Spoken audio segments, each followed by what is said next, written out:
أي وجودا أكيد كرم مني منك. والتفضل من الشيعة، هذا صدقة من الزهراء ومن شيعة آل محمد عليهم السلام على النواصب. خذ هذه يا الصدقة عم أنت ابدأ. اعتبرها هذه اعتبرها أي الصدقة شيء، والزكاة اعتبرها منا، أي شيء إن شاء خذها الله. خذها. ما فيش أي الدقيقة. الحمد لله رب تعودتم على العالمين أكل الناس، هذا الحمد دقيقة لك. لله والعاقبة للمتقين ولا عدوان إلا على الظالمين. أبدأ المناظرة مباشرة بسؤال صاروخي وأتحداه أن يجيب في إسلام أبي بكر الصديق رضي الله عنه وارضاه. أسأله سؤال مباشر، ويعني أترجى الشيعة أن يجعلوه يجاوب، ولن يجاوب، أنا أعلم ذلك لأنه سيهزم في أول دقيقة.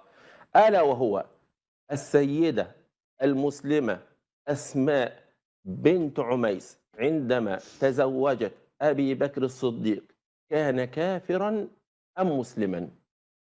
كان كافرا أم مسلما؟ انتهت المناظرة. تفضل.